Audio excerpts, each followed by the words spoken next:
If you're a BCBA who's been feeling stuck, unfulfilled, or wondering what else is out there, you just found your new favorite podcast. This is No Broke Behavior Analyst, and I'm your host, Sarah Burby. I'm a BCBA, board-certified health coach, certified intuitive eating counselor, 7-figure business owner, speaker, mentor, and most importantly, your biggest hype girl.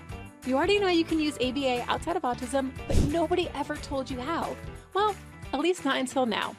I love taking the science you already know and showing you how to turn it into consulting, coaching, courses, corporate training, and income streams that don't require a single session note.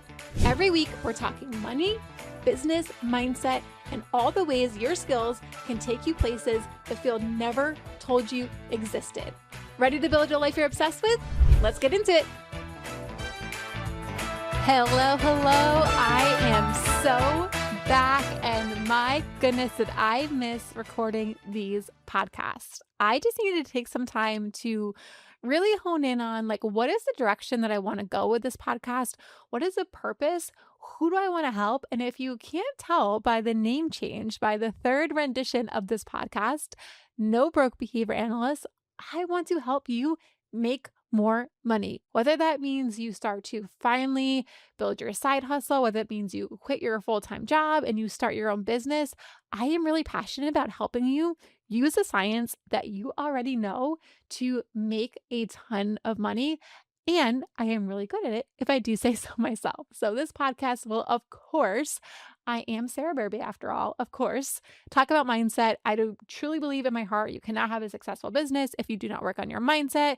Nobody wants to talk about mindset. It's not sexy, it's not fun, but it is really important. So I will continue to talk about mindset, but I want to give you actionable, tangible strategies to help you start to grow your business or to scale your business. If you are like, I don't know if this podcast is for me, I've been thinking about starting a business for a long time, well, you are in the right place because I am going to give you step-by-step instructions of exactly what to do so there is no overwhelm, so you don't panic, you don't go into fight or freeze and start to do something, because here is what most new business owners do is they make a list of all the things that they have to do and they're like, shoot, I don't even know where to start.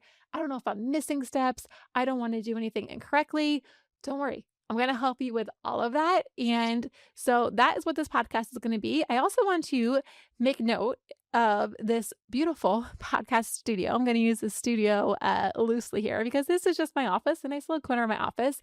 And it is not set up, if you are listening to audio, then you won't be able to see, obviously. This is not set up the way that I want it to be. This is not my aesthetic podcast studio right now. The sign behind me is supposed to be over here to my left. I have plants, I have candles. Guess what? I am doing the podcast anyway. I didn't want to wait another 2 to 3 weeks until I can get my stuff together, until I could hang it up. And I think that is a lesson here of so often we wait until everything is perfect. We don't want to put ourselves out there in whatever capacity until everything is perfect. It is never going to be perfect. So you can waste your time, you could waste your energy on doing other things, making lists, saying I can do it then, I could do it then, or you can just start. Start before it's imperfect. I do not care that this podcast is not aesthetically how I want it, because I care about getting my message out and I don't want to waste another 2 to 3 weeks. I think about when I don't do something, I am just leaving money on the table. So here we are, perfectly imperfect. I also have to laugh every time that I think about recording podcasts, because I just think back to a year and a half ago. And if you would have told me that I would have had a podcast, let alone a video podcast, I would have been like, you are absolutely crazy. I have nothing to say. I don't know what to talk about. And then I finally decided I want to do a podcast. So I actually do have a lot to say. Everyone was like, why don't you just do video? You can use it on YouTube. You can use this or that. I was like, I don't want to do video. I don't want to figure it all out. I don't want to have to be on camera. I don't know. I have bad posture. We hunched over the whole time. Guess what? Here I am doing it on video. You are allowed to change your mind. You are allowed to push yourself a little bit. Doing this podcast on video is pushing me a little bit. It's making me slightly uncomfortable. And that is the whole freaking point.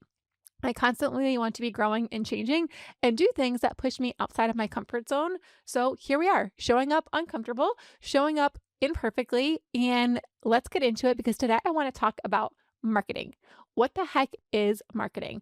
A couple weeks ago, I did a free CEU that I will link in the show notes on the marketing translation. And I did a very brief, basic, I don't know what you want to call it. I did an introduction of how we can use our behavior analytics skill set in the marketing space because there is so much that carries over. The marketing is different than ABA. I will say that than behavior analysis, but there are some concepts that I do think generalize really nicely into the marketing setting. And so I did a free CEU on this, and I asked everybody what comes to mind when you think about marketing. And we had like 300 plus people on the CEU, and everybody kept saying cringe, uncomfortable, I don't want to do it. And I think that is so interesting because I used to think that way too. I used to think marketing was cringy. I used to think putting myself out there was cringy. And I had to do a lot of work on that because guess what?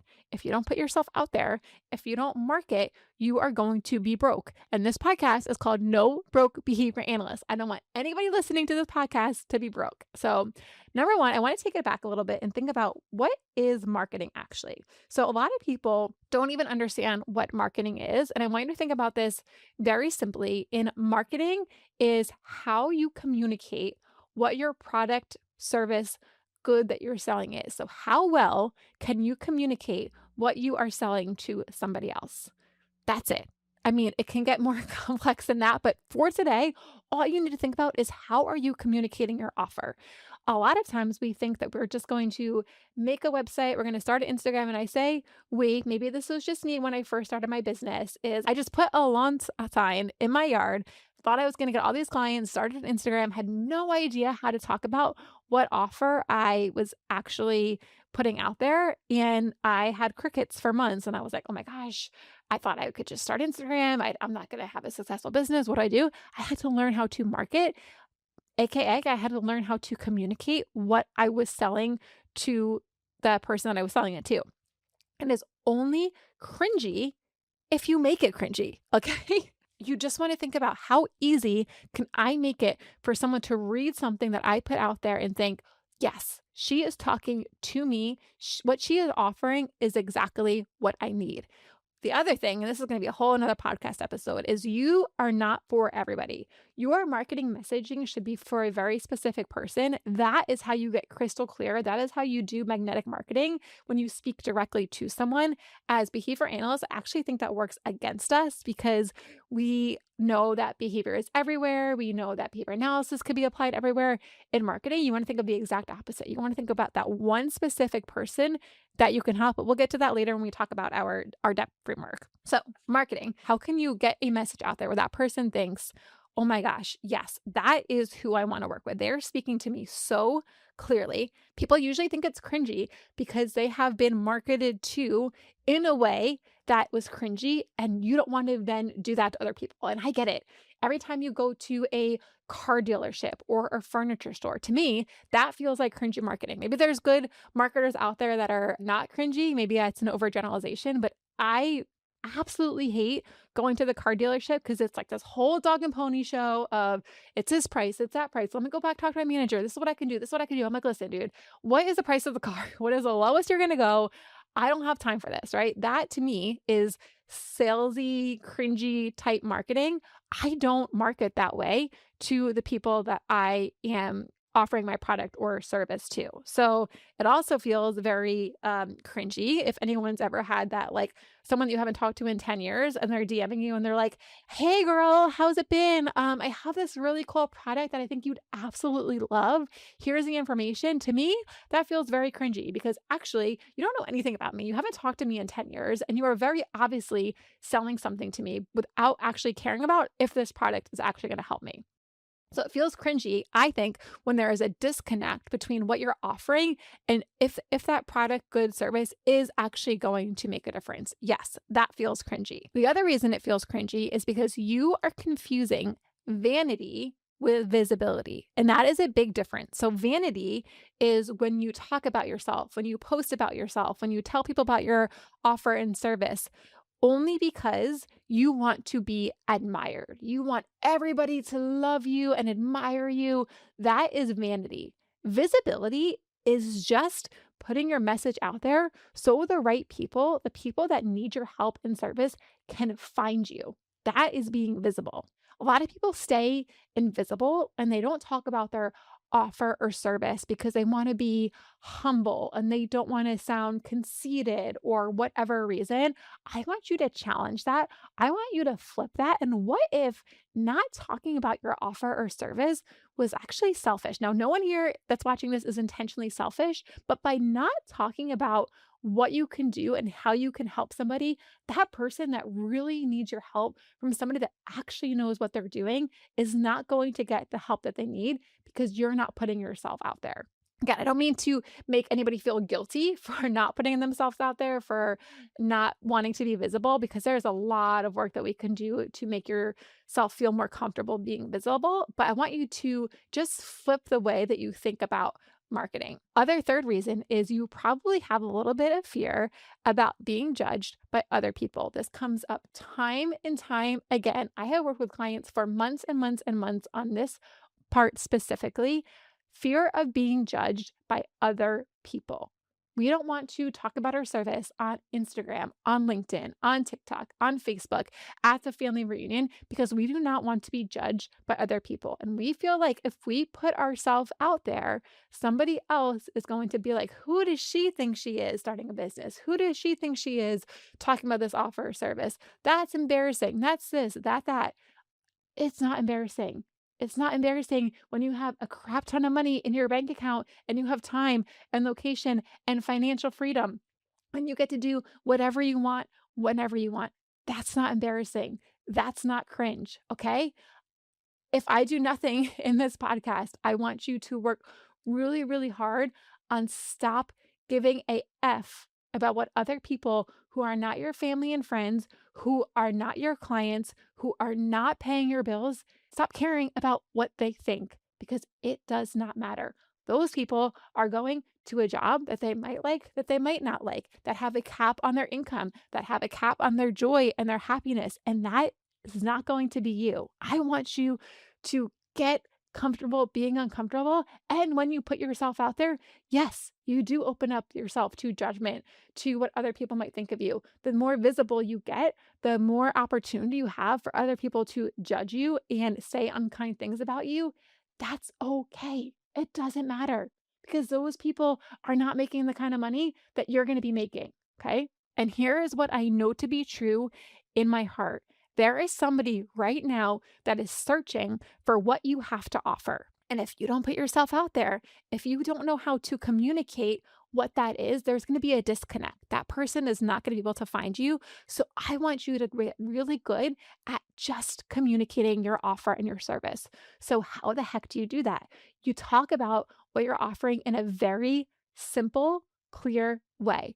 This was, and honestly, sometimes still is hard for me because as a behavior analyst, as a board certified health coach, as a certified intuitive eating counselor, I feel like I have so much technical information that sometimes it's hard for me to say, like, how do I talk about body image? How do I talk about intuitive eating? How do I talk about what I do in a way that is so simple and easy for people to understand? Every single behavior analyst that I work with has the same problem. It's like, how do we talk about our offer in a very clear and specific way so there is no guessing? If there is any guessing, if there is any confusion about what you offer, someone is going to stop and go to the next person. So I'm going to give you an example. So if someone says, I help entrepreneurs create the life that they desire. Sounds cool. It's super vague. It doesn't tell us anything, right? I help entrepreneurs level up and create the life that they desire. I help BCBAs make long-term sustainable change. That actually used to be my marketing messaging, guys. I help BCBAs make a long-term sustainable change. What the heck does that mean? Nobody knows what that means. I know what it means because I'm the coach and I'm the one that's helping the client. But if the potential client doesn't understand what it means, I'm going to have zero clients. I had to learn that message the hard way of how I get good at marketing what it is that I offer. What if instead we say, I help entrepreneurs raise their prices without losing customers? Now I'm interested. Now you're going to pique my interest. Why? I have clear outcome of what I'm going to get when I work with that person. So bad marketing is going to talk about how good your offer and service is. Really good, clear marketing is going to tell you exactly what you get, a clear timeline, the specific outcomes of what somebody gets when they're working with you. Another example is I see a ton of BCBAs that want to help other BCBAs with burnout. I get it. You're passionate about burnout because you've probably felt burnout before and you don't want any other BCBA to feel that way. The problem is 100 BCBAs could be in a room and every single one of those people is going to describe burnout probably in a different way. So I want you to think about it if you were to operationally define burnout, what exactly would it look like? What would that person be doing, saying, thinking? We'll get into that in another episode of like, what are they going through on a day-to-day basis? What exactly is burnout? Are they coming home and sitting on the couch, binging Netflix for 4 hours? Are they so exhausted that they are skipping happy hour with their friends they have scheduled for weeks? Are they coming home and ordering fast food and sitting on the couch instead of eating a nutritious meal, right? You want to think about what specific behaviors is the person engaging in. Are they snapping at the people that they love most because they have no energy to give to those that they love? That is an example of burnout in your marketing messaging. So I want you to think about nothing else this week. How you're going to start to make more money is by talking about your offer in a very clear, concise way. What exactly do you do in the most simplified way that you can? Write it out, write as many versions as you need to, and then go through them and see which is the most simple way that I can say this. What are the clear outcomes that a person is going to get when they work with me? What is the timeline? To give you an example of our Clinicians Doing More program, for so long I was trying to overcomplicate it. I'm like, we talk about mindset, we talk about business, we talk about X, Y, or Z. And then one day I was like, Sarah, what are you good at? I help BCBAs and health coaches make 10K a month inside their business. Why am I trying to overcomplicate it? That is as simple as it can get. That's what I do. That's what I'm good at. That's my marketing messaging now for Clinicians Doing More, right? So a lot of times we want to come up with this cute marketing, catchy marketing, all these different sayings. No, what is it that you do and how can you communicate it clearly? That is marketing. It does not have to be cringy. Think about who it is that you're helping. How can you talk to that person?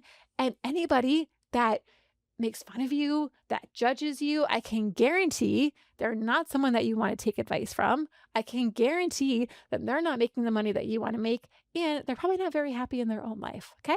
So that is our reintroduction to No Broke Behavior Analyst. I am so freaking excited for the people that I'm going to bring on this show, for the takeaways that you're going to have. Please, if you have not yet, follow the podcast, share the podcast with someone that you might think that is interested. And there are a ton of free resources in the show notes, so make sure you check those out. All right, love you guys. Catch you soon.